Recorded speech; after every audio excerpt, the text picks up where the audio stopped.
A lot of you are interested in getting into real estate investing because you understand how powerful it is because of the cash flow you get from it, the tax benefits, as well as how you can build generational wealth because of the appreciation. But one major thing that may be holding you back is that you may think that you don't have enough money to buy real estate, or your credit may be so bad that you can't qualify for a loan.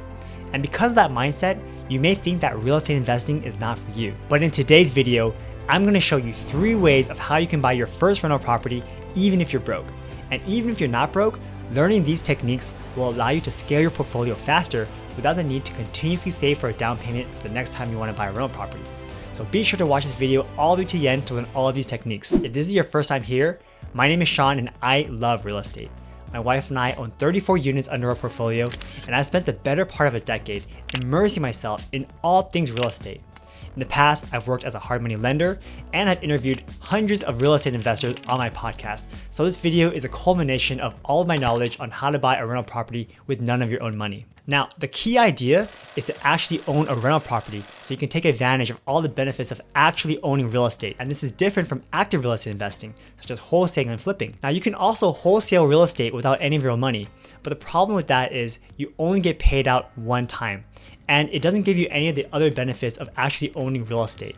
You're gonna need to work over and over again for that money. So what do you do if you're broke and you want to get into real estate? Let's find out. Now, before we get into this, imagine that you know someone who has a lot of money but has no time on their hands. Maybe they're busy with their full-time job, or maybe they're running a business, but they want to get into real estate because they want to diversify their portfolio. So how do they get access to deals? Now, this is where you come in. So the first way to get into real estate with none of your own money is to partner. Now, there are lots of people out there who are in this exact same scenario. They have money, they have the ambition and desire to get into real estate, but they don't have the time to find deals. So you, as a person with no money but a lot of time, can go out there and hustle and actually find deals and create partnerships. So what exactly is a partnership? It's where you are splitting the equity of the deal with another person. So an example of that is I find a great deal. This other person funds the down payment and qualifies for the loan. And because they use their money, I use my hustle, we combine together and we do a 50-50 partnership. So all of the positive cash flow that comes in from the property, we split that 50-50. And eventually when you sell that property, we split that equity and the profit from the sale 50-50 as well. Again, because it's a discussion between you and your partner, there is no right and wrong answer. You negotiate between you two to find out what's fair for both of you guys. Now, the beauty of a partnership is the risk is shared. So let's say the deal goes south. Well, typically no one's owed anything. You just cut your losses and you get paid out based on what you put in. So you might be thinking or asking, Sean, how can I find a partner? Well, the beauty is now everyone's connected online. There are actually a lot of people who are interested in real estate investing. So the best thing I suggest is going on meetup.com and looking for real estate investing meetups local to your area. That way you can immerse yourself in the local group. You can find people who have money but no time and want to partner with you on good deals. Then you should start your hustle, right? Start finding off-market deals. Start talking to brokers and agents and finding their pocket listings. And once you have a really solid deal, go back to these people that you met and see if they want to partner with you. If the deal is good enough, oftentimes you're not going to have a hard time finding a partner. Now, of course, partnerships do have their disadvantages too. The number one disadvantage is when you have a conflict with your partner. Oftentimes you need to write in the contract between you and your partner what happens if there's a conflict between you two. Who gets the final say in making a final decision? What happens if you guys want to dissolve the partnership? How do you guys split the profits? Right? Like if you own a rental property with someone, what if 5 years down the line they want their money back? How do you pay this person out plus their share of profits to make it fair for everyone? So you have to make sure you outline all of that inside the contract before you start on the project. Another downside is you are sharing your profits. So you are going to be getting less money from the deals and you do have limited control. Because there's another party who is an equity partner on this deal, you can't just do whatever you want to a property. You need to get their buy-in first. So if those things scare you too much and you don't want to deal with having a partner on your project, then maybe the second way of buying a property with none of your money is better for you. And the second way is through the use of private money. Private money is a loan that you're going to get from someone you know, whether an acquaintance, a family member, a friend, and it's different from a traditional mortgage because ultimately you only need to negotiate with the person giving you the money themselves. This person, this individual can decide the interest rates, terms, and how much they're gonna give you in the first place. The advantage of using private money is that they're very, very flexible. And really the limit is how well you know this person. And because it's their own money, you're gonna have faster closing times, you're gonna have no credit score requirements, and of course, a higher chance of approval. So all you really need to do is convince this other person to lend you the money in the first place. So there's really no real way to qualify for this kind of loan, but in reality, what you need to do is build credibility with your potential lenders. But if this is your first time trying to get a private money loan from someone like your family, your grandparents, then maybe what you want to do is create a deck. Show them exactly what your business plan is and how you plan on using their money wisely. You as the borrower should be completely transparent about your financial situation and why you need their money. You should also show them your goals. A solid plan shows that you're serious and committed to the investment.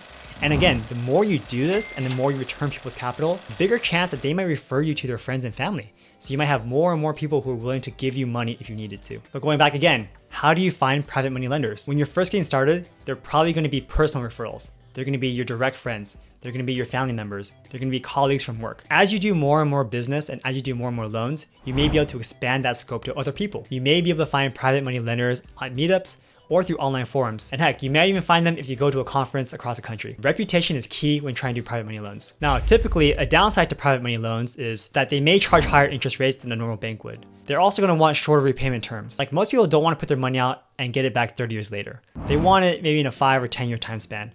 And also with private money loans, they do run out of money, right? You may do an amazing job with your grandma and say, "Grandma, I want 10 more of these loans." And they say, "Sorry, I only have $100,000. I don't have more to give you." So that's the downside of private money lending as well. They could run out of money. But let me know your thoughts on private money loans. And if you guys want me to make a whole dedicated video about private money, let me know down in the comment section below. Now, what if by some chance you can't find partners or private money lenders? Does that still mean you can't buy properties without any money? No, you can still do it with this next method. And this final method is through something called seller financing.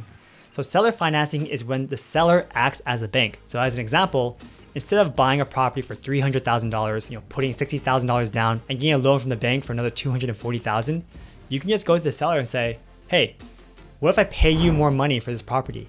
And you split it up over a 10-year time frame. The cool thing about seller financing is that everything is negotiable. You can negotiate on the purchase price and you can negotiate on the terms. So the payback time frame and the interest rate of the loan. Seller financing is great because, like private money lending, it doesn't require a credit check, debt to income ratio, etc. It's really just getting the seller comfortable enough to sell you their property over a delayed period of time instead of all at once. Now, not every seller will accept seller financing. And in fact, only a small percentage will. But for the few that will, you need to be able to work on your negotiating skills to be able to get the best terms for your loan. You need to be able to highlight the benefits of seller financing to the seller. And the most common one is just saying, "Look, if I pay you over time, you're gonna get more money over time. If you can wait, then that's best for both of us." Now, to do any of these things, you do need to have contracts. I recommend going to a local attorney and creating custom contracts for yourself. If not, there are a lot of templates online that you can just find. But ultimately, have something that works for both parties, make sure everyone reads it carefully, and make sure everyone signs it. Now, in the end, it's important to remember that no matter what you do with real estate investing, taking action is key. Don't let your financial situation hold you back from pursuing your dreams of investing in real estate. As we've shown, with these strategies, you can take your first step towards achieving your goals and building wealth through rental properties, even with none of your own money. As you do more real estate deals, you may find even more ways to buy real estate without none of your own money. In fact, my wife and I just bought 7 units without spending any of our own money, which you can find in a video right here.